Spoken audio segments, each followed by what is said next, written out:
احنا حاليا بالسيجارة رقم 100. مرحبا شباب، رجعنا لكم اليوم بالجزء الثاني من التجارب على أضرار الدخان على رئة الإنسان وصحته. عملنا بالفيديو الماضي اللي هو تجربة أضرار الدخان على الرئة من السجائر العادية، تمام، اللي بتحتوي على التبغ اللي بتتولع وبتنسحب من خلال النار، تمام، اللي هي السجائر العادية التقليدية القديمة. وحكينا انه الفيديو اللي بعده راح نكمل السلسلة ونعمل جميع انواع السجائر بكل انواعها، الكترونية، تسخين، كل اشي، حتى ممكن نعمل البايب، نعمل يعني كل انواع الدخان اللي بتدخن بالعالم راح نحاول نجربها لحتى نوصل لمين اقل ضرر على صحة الانسان من ناحية، ونبين في نفس الوقت انه الآثار الجانبية والضرر من كل نوع على الرئة وصحة الإنسان، عشان لعل وعسى إنه الناس تترك التدخين، لأنه التدخين بجميع أشكاله شو ما كان نوعه هو مضر للصحة ويقتل الإنسان. بس إحنا بدنا نعمل التجارب عشان نكون عارفين الأنواع كلياتها شو بتأثر على الإنسان. اليوم الجزء الثاني راح نعمل نفس التجربة، بس المرة هاي راح نعملها على اللي هي سيجارة الآيكوس اللي احنا كلياتنا عارفينها، اللي هي جديدة صارت عنا، تمام، ظهرت عنا جديد في مجتمعنا، اللي هي بتعتمد على بيجي جهاز زي هيك، تمام، بتحط فيه السيجارة، بيعمل على التسخين بدون ما تولعها بالشعلة، تمام. طبعا شرحنا بفيديوهات سابقة عن أجهزة الآيكوس المتعددة، جهاز هذا والجهاز الأوريجينال 1 وأجهزة ثانية كثير، تمام، وبينا كيف تستخدمها وكيف طريقة تنظيفها وكل إشي بتعلق في الآيكوس ودخان الهيتس، تمام. هلا تجربتي اليوم راح نعمل زي ما عملنا المرة الماضية، راح نبلش نحط السيجارة هون. طبعا شو بنحتاج للتجربة حكينا في الفيديو الماضي، اللي هو وعاء زي هيك اللي هو يمثل رئة الإنسان من الخارج، تمام. راح نفتحه ونجيب القطن، شايفين القطن هذا، تمام، ونحط القطن كله من الداخل اللي هو بيمثل رئة الإنسان من الداخل، تمام. هلا القطن صار داخل الوعاء ويمثل الرئة من الداخل. هلا راح نسكره من هون بإحكام عشان ما نخلي مجال للهواء. راح نحط سيجارة الآيكوس هون ويبلش عنا عبر الأنبوب اللي أنا عامله من جانب الوعاء، تمام، هي المخرج، وعنا هون اللي هو الأنبوب، تمام. حنوصله بجهاز شفط، تمام، بلور مثلا او اي جهاز شفط موجود عندكم، راح نقوم بايصاله زي هيك، ولما نشغل راح تبلش الهواء ينسحب والدخان ينزل من السيجارة ويمر من خلال القطن ويخرج للخارج. هلا الدخان اللي بمر من خلال القطن راح نشوف شو راح يعلق في القطن من مواد سامة من السيجارة، ونقارنه في المواد اللي علقت في السيجارة العادية بالفيديو الماضي. طبعا اللي ما شاف الفيديو الماضي راح اترك لكم اياه بنهاية هذا الفيديو، تمام، او بتفوتوا على القناة وبتشوفوا التجربة الماضية.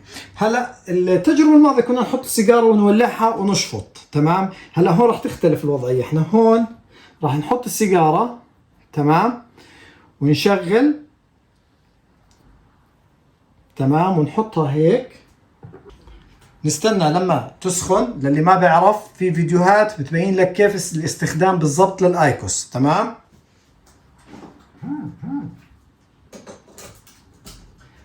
هلا سيجارة الآيكوس للي ما بيعرف كيف تستخدم، ما بنشفط ورا بعضه فيها زي السيجارة العادية. ليش؟ لأنها على التسخين، فراح نضطر نسحب شوي وننتظر لغاية ما ايش يرجع التسخين عشان نرد نشفط. طبعا احنا اليوم للي مش عارف راح نعمل 100 سيجارة زي ما عملنا بالفيديو الماضي. الفيديو الماضي عملنا 100 سيجارة، يعني 5 باكيتات دخان، والفيديو هذا كمان راح نعمل 100 سيجارة.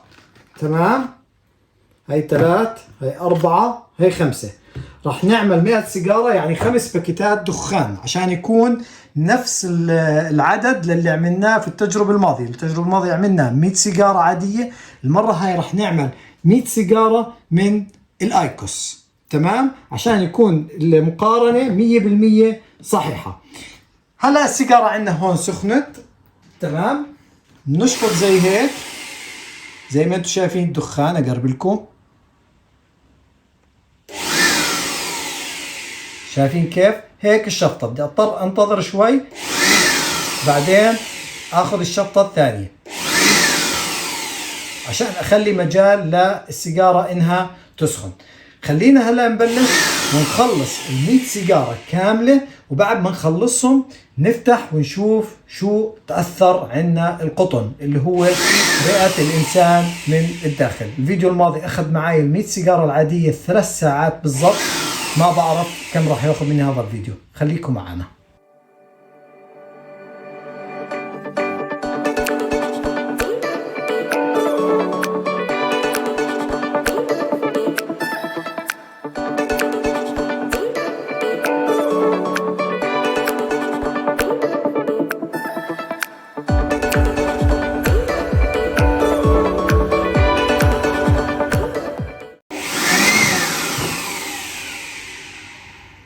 احنا حاليا بالسيجارة رقم 100. استنى نخلص اخر سيجارة. اخذ مني الفيديو تقريبا لما خلصت ال100 سيجارة 7 ساعات.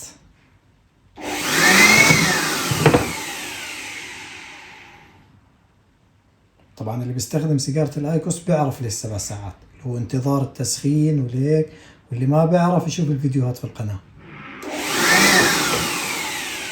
بس أنا متحمس كثير إني أشوف النتيجة وأقارنها بالسيجارة العادية اللي على الفيديو الماضي.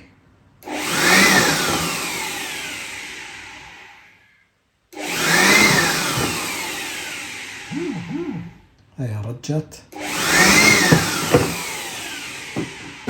هيك بنكون خلصت آخر سيجارة.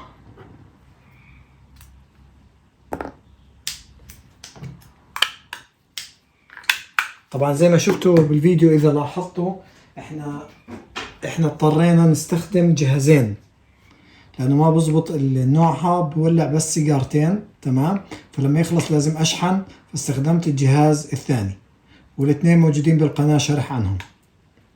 طيب، خلينا هلا للحظة المنتظرة نفتح الوعاء ونشوف شو صار بالقطن اللي بالداخل. تمام، خلينا نجيب ورقة بيضاء. هاي ورقة بيضاء هون نحط ونبلش نفرغ الوعاء.